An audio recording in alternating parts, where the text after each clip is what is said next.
tava ouvindo a música. Estamos entrando aqui ao vivo agora. Queremos agradecer o seu carinho, Já tô no ar? Já tô no ar, beleza. Glu, glu, glu, glu, glu, glu. Salve, salve, salve, salve. Tô muito feliz, estamos aí, né? Entre os 20 melhores podcasts, videocasts do Brasil. Muito obrigado pelo seu carinho, muito obrigado pelo seu voto, muito obrigado. Já o segundo ano, há 2 anos consecutivos e agora estamos no terceiro ano nessa disputa aí. O IBEST é o Oscar da internet. Então, existem mais de 100 mil podcasts, videocasts do Brasil. Se nós estamos entre os 20, realmente, eu nem entendo por que a gente está entre os 20, mas a gente vai levando e vai agradecendo a você. Se inscreva no canal, você que está de bobeira. Muito obrigado pelo seu carinho. Muito feliz. Estou aqui feliz da vida, que hoje, ó, saudações tricolores. Nosso Flusão ganhou ontem de 2-0. Estamos na quartas de final. Sexta-feira o bicho vai pegar, mas eu vou falar isso aqui durante o programa. Estou muito feliz, botei até a camisa do Fluminense aqui. Porque hoje, essa mulher, meu irmão, eu fui fazer um comercial com ela agora lá da Van. Nós fomos lá, eu, ela, o Latino, o Liminha, tinha um monte de celebridade. Nós éramos as celebridades. E ela faz o maior sucesso, meu irmão. E a história dela é sensacional. A gente ficou ali conversando sobre a história dela. A história dela, eu falei, Sheila, você tem que ir lá no Papagaio Falante contar a tua história. Então vamos receber com muitas palmas a nossa querida, a nossa eterna loura do Tchan, Sheila Querido, Mello! obrigada. Palmas. Estamos aqui na Wayne, né? Wayne Studio, que estúdio maravilhoso. Você ficou filmando aqui tudo. Apaixonada, muitos temas, muitos filmes, muitos personagens que estão no nosso coração. Inclusive, você é um. Por isso que seu podcast é um sucesso. Você com a sua autenticidade, sua marca registrada aí, que marcou tantas gerações, né, bebê? Mas a gente tá aí, né? Graças a Deus. E eu adorei te ver lá naquela propaganda, você sempre bonito. Quando você faz sucesso, né, Sheila? Impressionante. Você acha que o teu sucesso é por quê? É o teu charme, a tua beleza, o teu carisma, o teu brilho. Porque quando você ganhou aquele concurso do Tchan, eram 3 mil pessoas participando daquele concurso. Isso. Como é que foi aquilo e como é que você acha que você faz tanto sucesso? Eu atribuo muito essa conexão com as pessoas, porque eu sempre fui muito verdadeira com a dança. E hoje, com as redes sociais, a gente tem um contato maior com as pessoas e dá pra gente ter alguns parâmetros. E as pessoas, quando falam comigo, falam exatamente isso. 2 coisas. Com a minha verdade, com a minha dança, que foi assim que eu assinei, né? Assim que eu apareci pro Brasil. E também porque eu não perdi minhas origens. Eu sou muito conectada à minha família, à minha história, o orgulho de ter vindo da periferia e o quanto essa história me fortaleceu como mulher, como pessoa, como me levou para tantos outros lugares. E ali, né, Sérgio?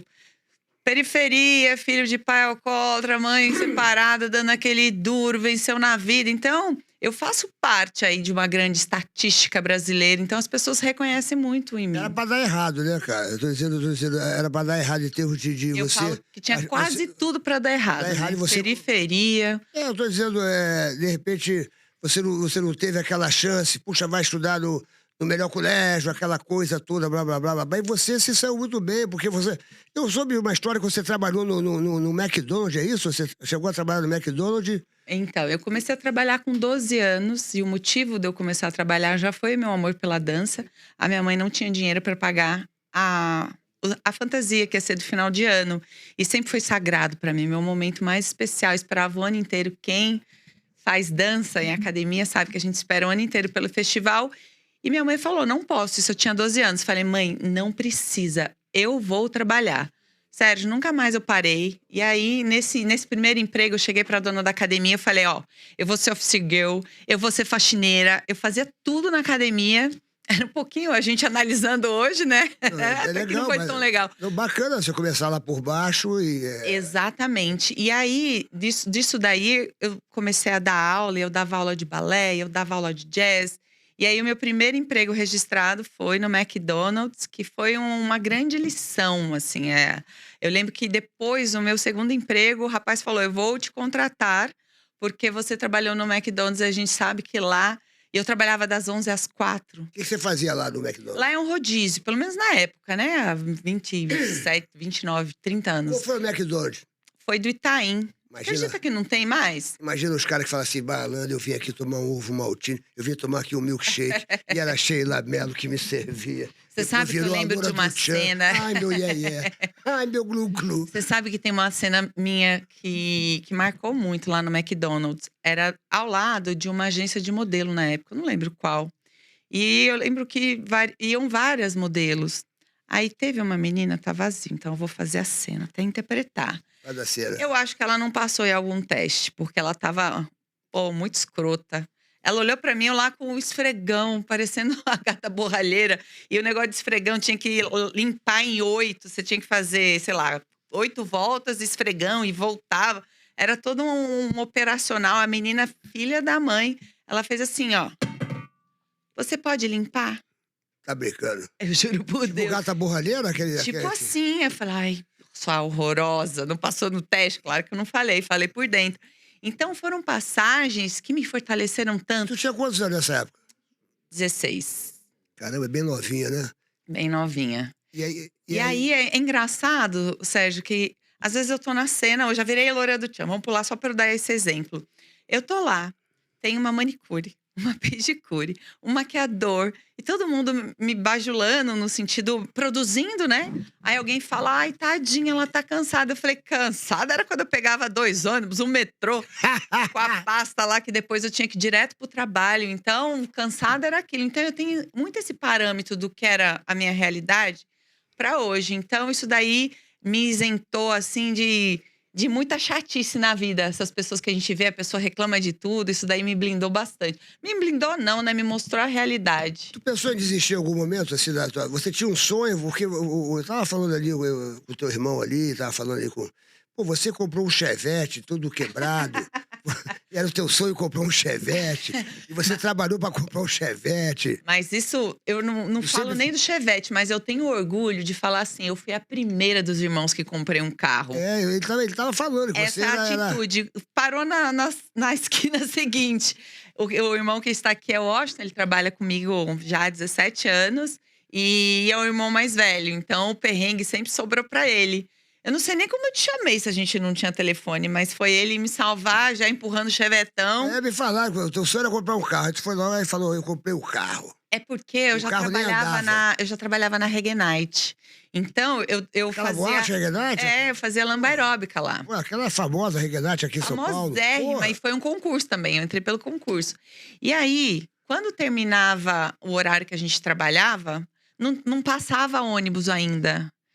Então, eu tinha que ficar lá dormindo, cansada. Ou então, na época, eu tinha um namorado que ou o bichinho ficava sem dormir, porque depois tinha que ir virado para trabalhar, ou eu tinha que esperar o ônibus. Então, eu precisava de um carro. Tanto é que eu entrei no Tchan para ganhar um carro. Eu não entrei no Tchan para ganhar o carro? Eu entrei. Né, assim, eu entrei com esse sonho, mas eu não acreditava que eu ia ganhar. Então, eu ficava assim, bom, se as 16 meninas, as finalistas, ganharem um carro, eu falava, não é possível que eu não vou ganhar um carro. Então, eu foquei no carro. Foi melhor que eu ganhei já de saída, 2 carros e o concurso, né? Tu sonhou em ganhar um carro, né, cara? Agora eu conto uma coisa aqui. Cada um conta uma história do Tchan. O Tchan, como é que você se inscreveu nessa história do Tchan? Porque... Ai, peraí que tá doendo meu ureba. Se você quiser, tira o brinco. Tira o que você quiser, tira o microfone. Olha o brinco. Você deu muito trabalho, né, Sheila? Você deu muito trabalho, bicho. Hein? Tu deu muito trabalho. Mas você vai pro Tchan ou vai voltar pra infância? Não, vamos lá no pra adolescência? Vamos lá na adolescência, então. Depois eu vou lá no Tchan. Tá. Aí você...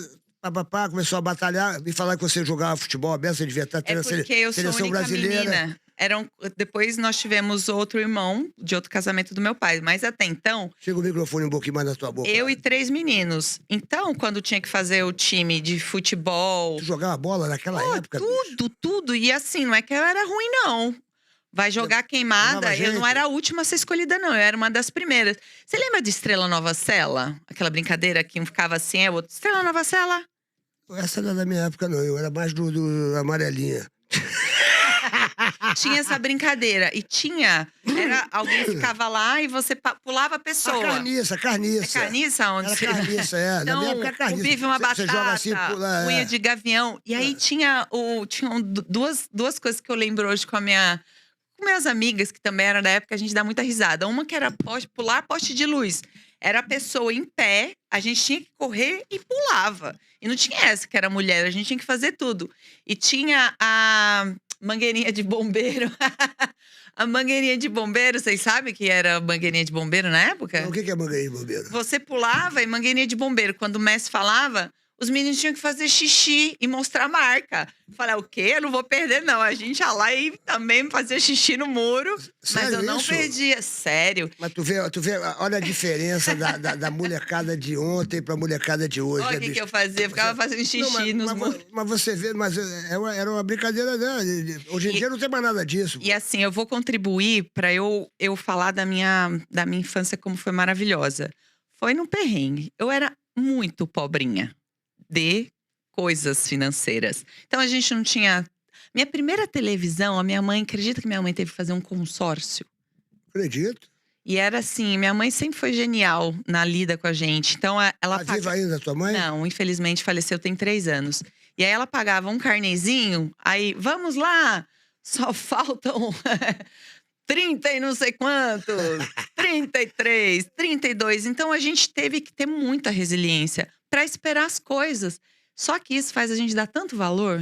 Com certeza. Então, eu dava muito valor à vida. E o que era bom? Essa época, meu pai era separado já da minha mãe. Minha mãe pediu pro meu pai vazar. Meu pai era manguaceiro. E minha mãe tinha que trabalhar até em quatro empregos. Ela trabalhava na creche de manhã. Ela ia à tarde pra academia, que foi assim que eu comecei a fazer aula de dança, de balé. Porque ela ficava trabalhando e eu ia com ela. Então, era bolsista. Ela fazia faxina e fazia feira, às vezes na barraca. A feira foi pouco tempo da nossa vida, mas teve uma época que minha mãe tinha todos esses empregos para sustentar eu e mais 3 irmãos. E isso implicava a gente ser órfão quase, né? Porque não tinha mãe, não tinha pai. Quantos irmãos eram? Quantos irmãos? Eu e mais 3 meninos. Caramba, quase.